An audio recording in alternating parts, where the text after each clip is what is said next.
తాకట్లో ఉన్న మీ బంగారాన్ని విడిపించి ఆ రోజు ఆన్లైన్ రేటుకి కొంటాం. Sharma gold company. నమస్కారం, వెల్కమ్ టు సుమన్ టీవీ. నేను గీతాంజలి. ప్రస్తుతం మనతో పాటు ప్రముఖ జ్యోతిష్యులు, ఆధ్యాత్మికవేత్త మారెళ్ల రవిశాస్త్రి గురువు గారు ఉన్నారండి. గురుగారు నమస్కారం అండి. నమస్తే అమ్మా. చాలా సంతోషం మీ సమయం ఇచ్చినందుకు మరొకసారి. అయితే ప్రత్యేకించి ధ్యానం గురించి చాలా ప్రశ్నలు కామెంట్స్లో ప్రేక్షకులు అడిగారండి.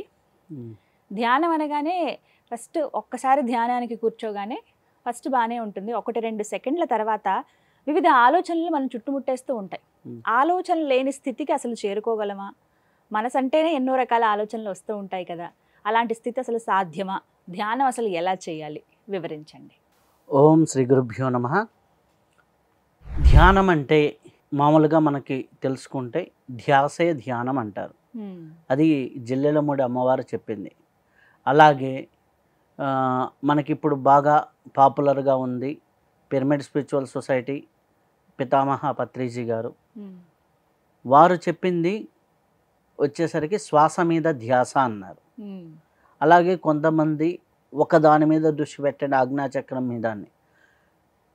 ధ్యానం అంటే సింపుల్గా అనేక కోణాల్లో ఉన్న వాటిని తీసుకొచ్చి ఒకదాని మీద, అంటే అనేక ఆలోచనల నుంచి ఒక ఆలోచన మీదకి దృష్టి మళ్లించడమే ధ్యాసే ధ్యానం అని. శ్వాస మీద ధ్యాస కావచ్చు, లేకపోతే కొంతమంది ఇష్టదైవం మీద ధ్యాస అని చెప్తారు, కొంతమంది అనేక విధాలుగా ధ్యానం గురించి చెప్తారు.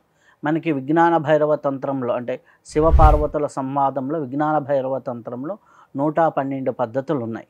112 ధ్యాన పద్ధతుల్లో ఏ పద్ధతి అయినా కానీ మనకి మోక్షాన్ని సాధించడం కోసమే, ఆ మోక్షాన్ని సాధించడం కోసం చేసే పద్ధతులే.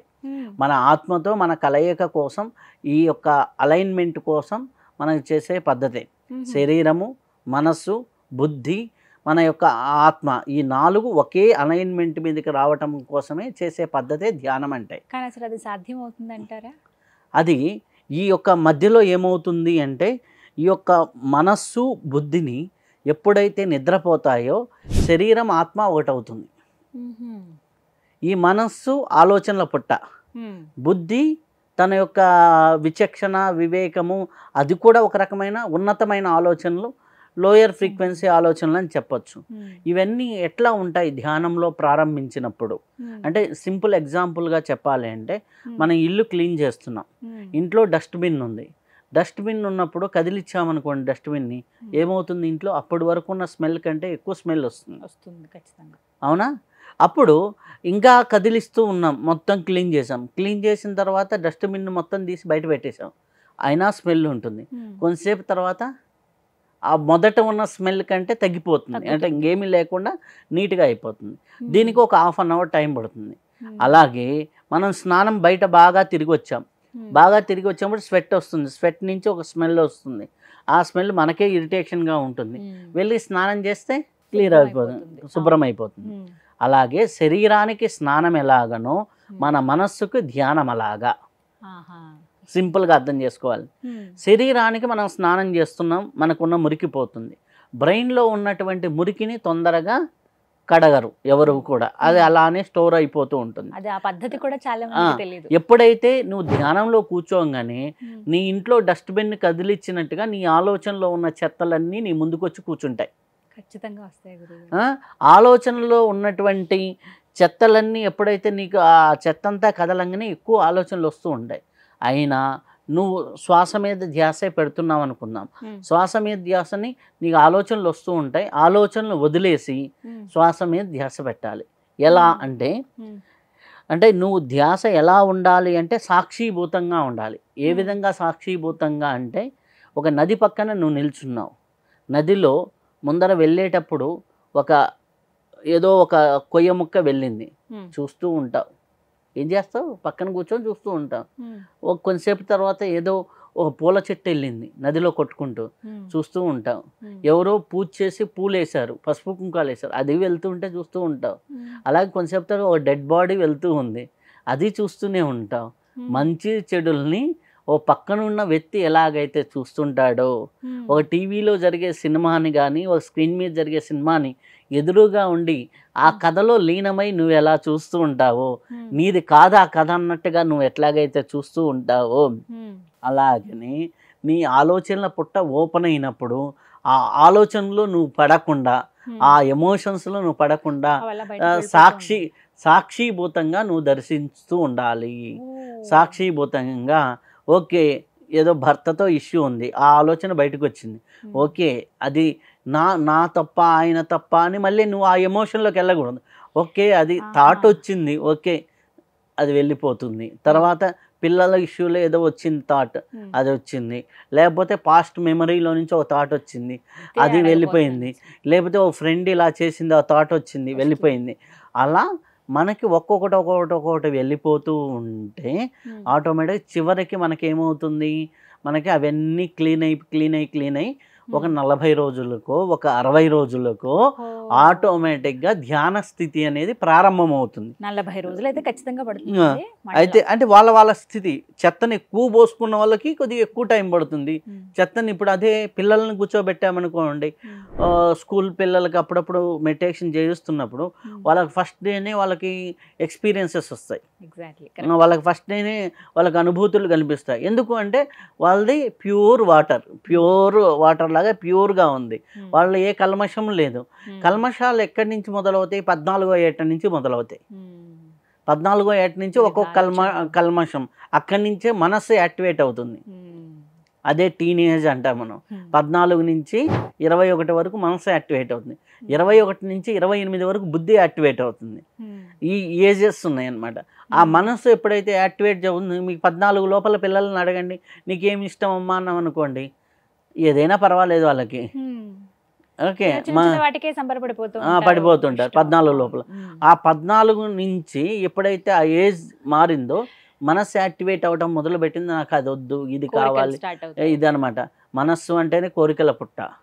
ఆ కోరికల పుట్ట నుంచి మనకి ఏది కావాలి, ఏది అవసరము, ఏది అనే విచక్షణని డెవలప్ చేసేది బుద్ధి. మనకి గాయత్రి మంత్రం అర్థం బుద్ధి ప్రచోదయాత్ అని. మన బుద్ధిని నిద్ర లేపితే మనకి విచక్షణ వివేకాలు పెరుగుతాయి. ఎప్పుడైతే విచక్షణ వివేకాలు పెరిగినాయో మనస్సులో చేసేటటువంటి చెడు కర్మల నుంచి మనం దూరంగా ఉంటాం. ఇది రాంగు, ఇది రైటు, ఇది తప్పు, ఇది ఒప్పు, ఇది ధర్మం కాదు అనేసి మనం ఉంటాం అన్నమాట. సో ఇవన్నిటినీ మనం డెవలప్ చేసుకోవాలి అంటే ముందర మనకేం కావాలి? ధ్యానం అనే దాంట్లో బేసికల్గా మనం ఏంటంటే ఆలోచనల నుంచి బయటపడాలి అంటే మన ఆలోచనలు గమనిస్తూ దాన్ని తీసివేయాలి.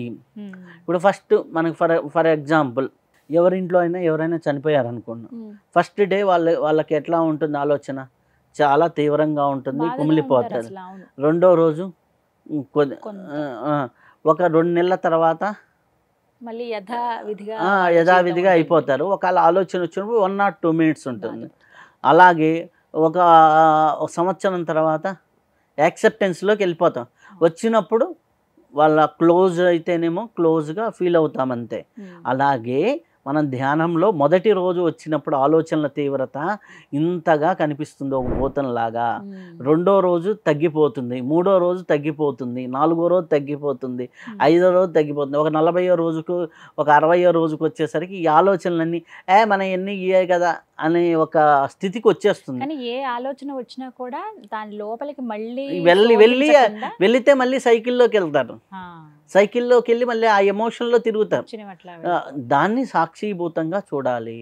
ఎప్పుడైతే సాక్షిభూతంగా చూసి ఎప్పుడైతే దాన్ని జీరో అయిపోతుందో, ఎప్పుడైతే ఆలోచన రహిత స్థితికి మనం చేరతామో అప్పుడు మన శరీరంలోకి విశ్వశక్తి రావటం ప్రారంభమవుతుంది. ఇది ధ్యానంలో మొట్టమొదటి స్టేజ్. మొట్టమొదటి స్టేజ్. ఆ స్టేజ్కి మనం చేరటమే ధ్యానంలో మొదటి మెట్టు అంటారు. ఇది ఆలోచన రహిత స్థితికి చేరటమే మొదటి మెట్టు. అది కొంతమందికి చిన్నపిల్లలకైతే 4-5 రోజుల్లో చేరుతుంది, పెద్దవాళ్ళకైతే కొద్దిగా బాగా పూజలు ఇట్లాంటి ఆధ్యాత్మికంగా ఉండే వాళ్ళకైతే ఓ 20 daysలో రావచ్చు. బాగా కఠినాత్ములకైతే అండ్ వాళ్ళకి ఎక్కువ టైం పట్టవచ్చు. దీంట్లో కూడా మనకి సత్వగుణము, అలాగే రజోగుణము, అలాగే తమో గుణము ఉంటుంది.